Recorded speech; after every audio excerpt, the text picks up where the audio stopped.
Remember when we used to get excited about like cool gear? I remember like it was yesterday. Yeah, now things have changed. I'm like jazzed about my espresso machine. I mean, I just got a little photo printer for my mobile phone. Mm-hmm. So excited about. Yeah, like a Roomba vacuum cleaner. Yeah, I know. Yeah, sad.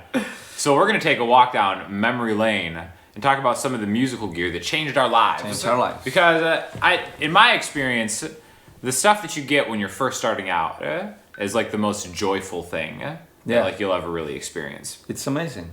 Like now, like I still get stoked about gear for sure, but it doesn't affect me the same way it did. No. So we're just gonna give you our 5 most life-changing pieces of gear, which, by the way, aren't the 5 best pieces of gear. Even stuff that I don't even own or would even use nowadays. It could be stuff worth $1. Yeah. Or it's something that really meant something for you, and it was useful to you, and it was just amazing at the moment. Helped you on the magical journey of your musicianship. I'm gonna start off with the Digitech RP100 multi-effects pedal. Iconic. A lot of people say it's kind of trash. I don't think so at all. It really opened up guitar playing to a whole nother level. I had a cheap Squier, electric guitar, a super crappy amp, and I was like, oh, this is kind of cool. Once I got a multi-effects pedal with like everything, even if whatever, I didn't know any better that it wasn't any good or whatever. You could play every song. It was amazing. Anything. Suddenly you're playing Muse and you're playing Radiohead. And totally. Instead of having to like find the sound of every artist. There's like a tuner built into it. Oh, it's great. This is before cell phones, by the way. For those of you who don't know, you can just pop it out on your phone. That was a big deal for me back then. The RP100 was a game changer. Amp cabinet simulators. Oh, drum machine built in. What happened to it? I have no idea. I sold it probably. I probably trashed it because it was a piece of junk. But, you know. But at the time. I assure you, some of your fans are going to send you one of those like... Great. I'll track an album with it now. Now it's a challenge to me. Infinite love for the RP100. What about you, my man? You know, I used to buy this capo. I mean, little capo. Very simple, Dunlop. Is it capo or capo? This is another conversation. Well, half of your audience, they're from like Spain. Is in Spanish it's capo? Yeah, capo. Okay. So the wrong American version is probably capo. The way I say it, I'm sure it's wrong as everything else. I think it's Italian. I think capotrasto or something like that. No.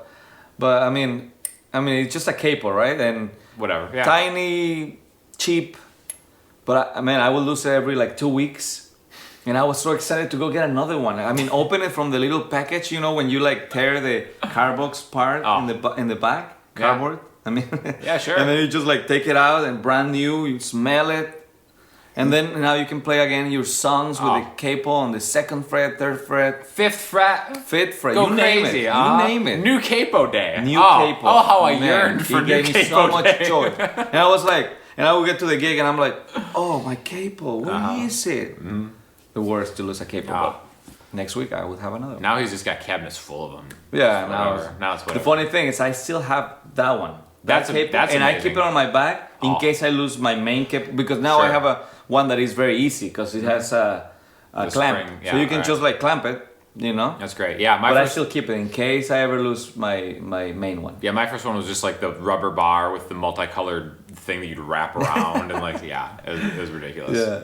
Yeah, that was pretty great. And some people say like, hey, why don't you just transpose all the songs? Yeah, you can do that, but there are songs that it's just fun to play the same way you play in the original key and just put a capo. Yeah, why are you hating on people who use a capo? Get over yourself. Come on. Yeah, please, come on, guys. Yeah, it's 2019. Unsubscribe right now and subscribe to my channel.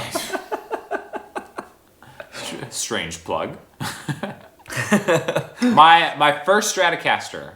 I had the Squier, which is a really cheap guitar, whatever. I started kind of getting into it. I was like, I'm gonna get like a nicer guitar. So I saved up all my money from working at Blockbuster Video, Andreas. And the first one I bought was actually the cheap Gibson SG standard, or I don't even know if it was a studio or something. It was like $600. Mm-hmm. And I got it and it was cool, but I wasn't totally in love with it. And then I ended up going to Guitar Center and I found an Olympic white Mexican Strat with a maple neck. And I was like, I'm trading the Gibson now for this. Wow. And I fell in love with the Strat the very first time. That's great. Played it. It's funny because for me, another piece of gear is also my first electric guitar. Yeah. I mean, because the joy of looking at a performance, like way back when you starting, and you just started with acoustic guitar. I don't know if you started with acoustic or electric first. Yeah, You started with acoustic first, Yeah, right? Most people start with acoustic because it's more accessible, right? Sure. You only need you don't need an amp. You can find an acoustic guitar anywhere. Sure. In my case, my father gave me an acoustic guitar, and that's how I started playing. But then I would see these videos and these live performers playing an electric guitar. It was almost like mystical and magical for me because I never had one. I never even touched one. So I would like see the performers making it sound with a distortion. Oh my gosh! And I really wanted one, so my father got me one. So nice, my father. Right? Oh, what a guy! What a guy! Yeah. He went to like I forget J.C. Penney's. He went to J.C. Penney's. Yeah, because we lived right by the border. And I lived in Mexico, and we would go every weekend to the United States, cross the border, 1 hour drive, boom, buy a guitar, and come back with awesome, a man. brand new guitar. I love it. Beautiful. And the joy was real. It was very cheap. Sure, but it doesn't matter back then. But it doesn't matter. I had a guitar. It wasn't even the right size. It was like tiny smaller. Yeah, sure. 3/4 guitar, whatever. Yeah, that's what it was. And yet, I play in so many bands with it. Yeah, it's awesome. Like you know, it doesn't matter. And honestly, part of the reason for this video is like the quality of the gear almost doesn't matter to a certain extent.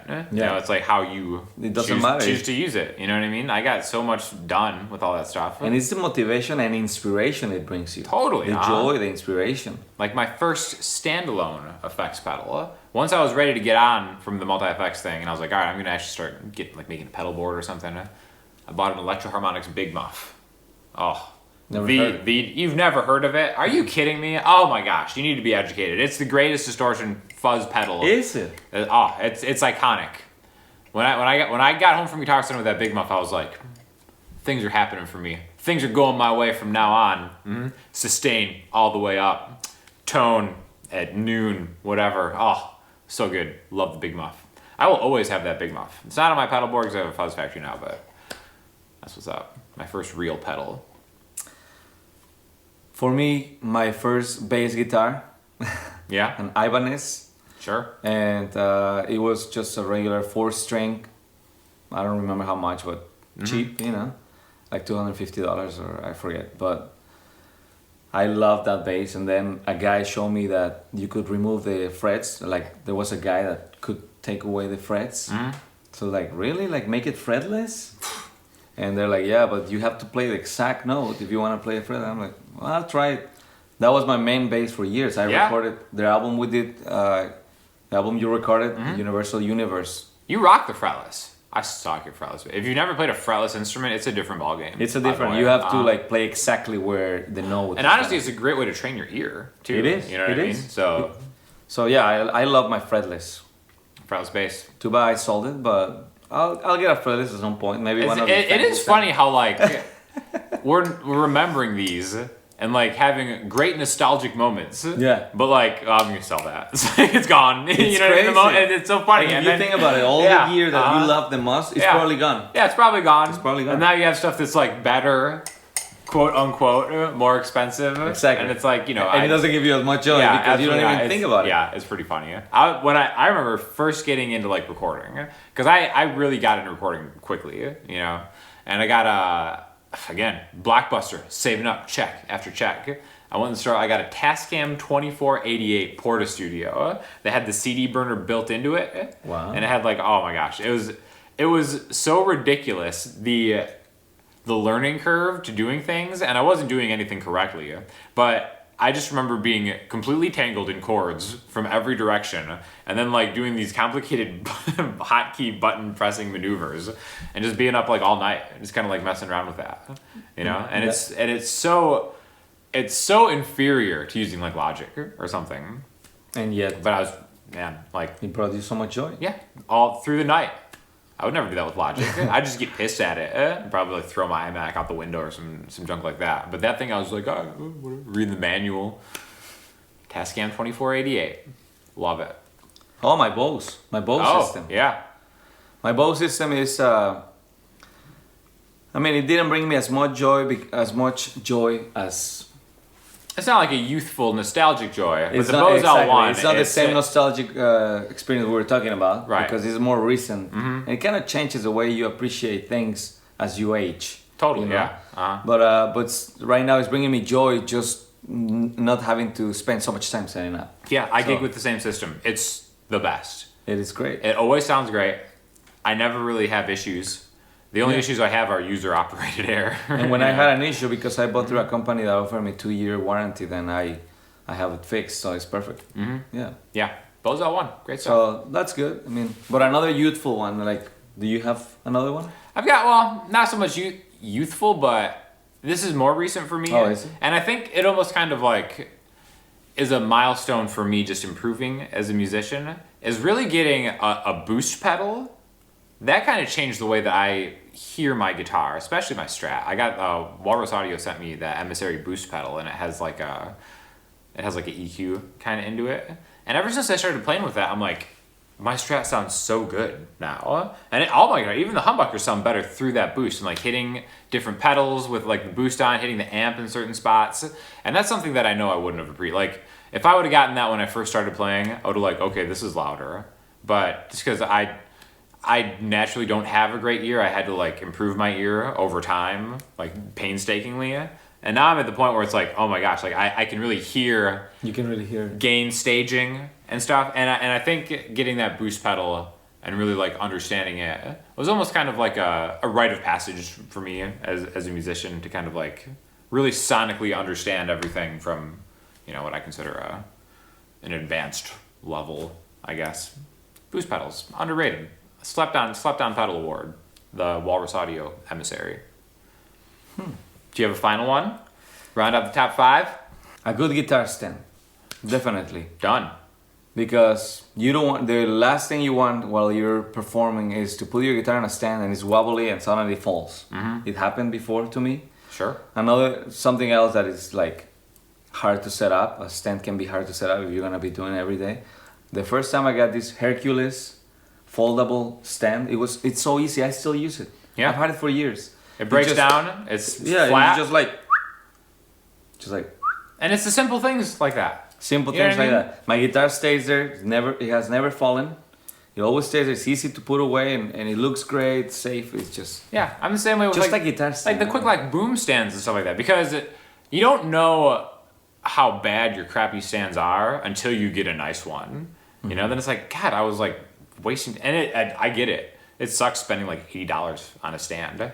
It's not a sexy purchase, you know. But then once you get it, and I've seen people who say, I don't even need a stand. I mean, you can just put it anywhere, the guitar. But I mean, it's so you need it. You need it. If you're performing, you gotta have your guitar somewhere and safe. You know. That's right. And what's more joyful than safety, responsibility?